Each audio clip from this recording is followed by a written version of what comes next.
Halina at sama-sama tayong manalangin. Ihanda natin ang ating mga puso sa harap ng Diyos. Iugnay natin ang ating mga panalangin sa Kanyang salita. Ipagkatiwala natin sa Kanya ang ating mga sarili at ang ating mga mahal sa buhay. Pagpapala at pag-ingat. Bilang 6, talatang 24 hanggang 26, pagpalain ka nawa ng Panginoon at ingatan, pasinagan ka nawa ng Panginoon ng kanyang mukha at bigyan ka ng kapayapaan. Panginoon, ipinagkakatiwala namin sa iyo ang aming mga sarili at ang aming mga mahal sa buhay. Pagpalain mo kami at ingatan sa lahat ng kapahamakan. Pasinagan mo kami ng iyong mukha at ipadama ang iyong kagandahang loob. Ipagkaloob mo sa amin ang iyong kapayapaan sa bawat araw. Palakasin mo ang aming loob sa gitna ng mga hamon. Ikaw ang aming kanlungan at sandigan. Amen. Mga ninanais ng puso. Awit 20. Ipagkaloob nawa ng Panginoon ang ninanais ng iyong puso at tuparin ang lahat mong balak. Ama, kilala mo ang mga ninanais ng aming mga puso.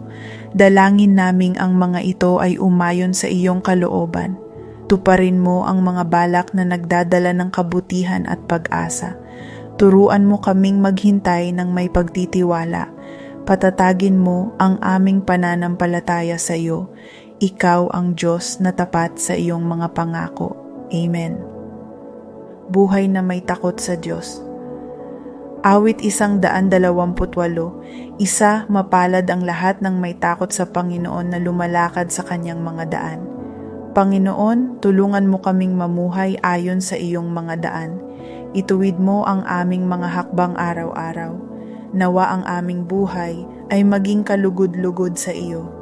Pagpalain mo ang aming mga pamilya at mga tahanan. Punuin mo kami ng kagalakan at kapayapaan. Ikaw ang pinagmumulan ng tunay na pagpapala. Amen. Patuloy na pag-iingat. Awit 121. 7 hanggang 8 ingatan ka nawa ng Panginoon sa lahat ng masama. Panginoon, salamat sa iyong patuloy na pag-iingat. Ingatan mo ang aming paglabas at pagpasok araw-araw. Ilayo mo kami sa kapahamakan at sa masama. Bantayan mo ang aming mga mahal sa buhay, saan man sila naroroon. Punuin mo kami ng kapanatagan, ikaw ang aming tagapagtanggol. Amen. Tugon sa pangangailangan, Filipos 4:19, tinutugunan ng Diyos ang lahat ng ating pangangailangan. Ama, ikaw ang Diyos na tumutugon sa aming mga pangangailangan. Inihahabilin namin sa iyo ang aming mga kakulangan. Turuan mo kaming makontento at magtiwala sa iyo. Ipagkaloob mo ang sapat ayon sa iyong kalooban. Palakasin mo ang aming pananampalataya. Ikaw ang aming tagapaglaan. Amen. Kalusugan at kagalingan. 3 Juan 1:2. Dalangin ko na ikaw ay maging malusog at guminhawa sa lahat ng bagay. Panginoon, ipinapanalangin namin ang kalusugan ng aming mga sarili at mahal sa buhay. Palakasin mo ang aming katawan, isipan at espiritu. Ibalik mo ang lakas ng mga nanghihina. Bigyan mo kami ng kapayapaan at ginhawa. Ingatan mo kami sa bawat araw. Ikaw ang aming manggagamot. Amen. Kagalakan at kapayapaan. Roma 13. Punuin nawa kayo ng Diyos ng kagalakan at kapayapaan. Diyos ng pag-asa, punuin mo ang aming mga puso ng kagalakan at kapayapaan. Patatagin mo ang aming pananampalataya sa iyo. Alisin mo ang aming mga pangamba at bigyan ng kapanatagan ang aming isipan. Nawa ang aming buhay ay umapaw sa pag-asa. Palakasin mo kami sa araw-araw. Ikaw ang bukal ng aming lakas. Amen. Ganap na pagtitiwala.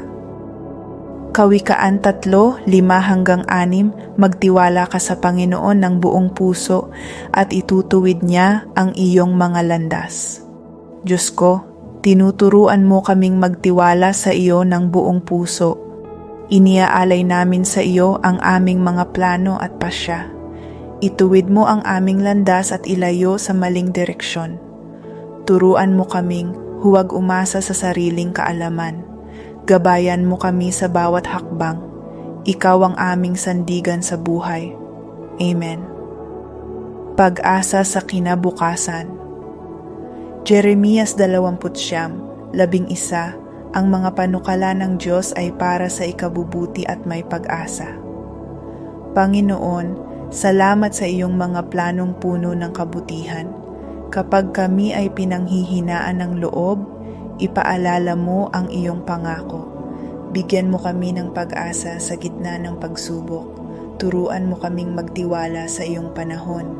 Patatagin mo ang aming loob araw-araw. Ikaw ang Diyos ng aming kinabukasan. Amen. Lakas sa gitna ng takot. Isayas 41:10. Huwag kang matakot sapagkat ako'y sumasa iyo. Ama, kapag kami ay natatakot, ikaw ang aming lakas. Hawakan mo kami sa iyong makapangyarihang kamay. Palakasin mo ang aming loob at alisin ang aming pangamba. Ipaalala mo na hindi mo kami kailanman iiwan. Turuan mo kaming magtiwala sa iyo kami kumakapit. Amen. Sa seryeng ito, tayo ay sama-samang nananalangin gamit ang salita ng Diyos. Ang Biblia ay hindi lamang binabasa, ito ay pinagninilayan, ipinapahayag at ipinapanalangin. Araw-araw, hayaan nating ang salita ng Diyos ang magbigay buhay sa ating mga puso at tahanan. Ipagpatuloy nating basahin ang Biblia, pagnilayan ito, ipahayag ang mga pangako ng Diyos at gawing bahagi ng ating araw-araw na panalangin. Kung ikaw ay napagpala, mag-iwan ng amen at ibahagi ito sa iyong pamilya at mga kaibigan. Sama-sama nating ipalaganap ang panalangin at ang salita ng Diyos sa Pilipinas. Panginoon naming Diyos, salamat sa iyong salita na nagbibigay buhay, liwanag at pag-asa sa aming mga puso. Dalangin namin na patuloy mo kaming akayin na mahalin ang iyong salita at gawin itong sentro ng aming araw-araw na buhay. Turuan mo kaming magbasa ng Biblia ng may pananabik, magnilay ng may pag-unawa, magpahayag ng iyong mga pangako ng may pananampalataya at manalangin ayon sa iyong kalooban.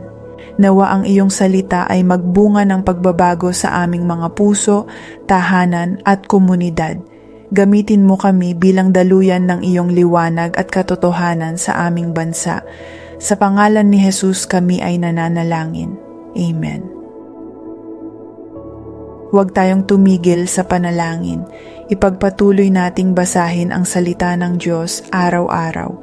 Magnilay tayo sa kanyang mga pangako, ipahayag ang kanyang katotohanan at ipanalangin ito sa ating buhay. Sapagkat ang salita ng Diyos ay buhay, makapangyarihan at nagbibigay buhay sa ating mga puso at tahanan.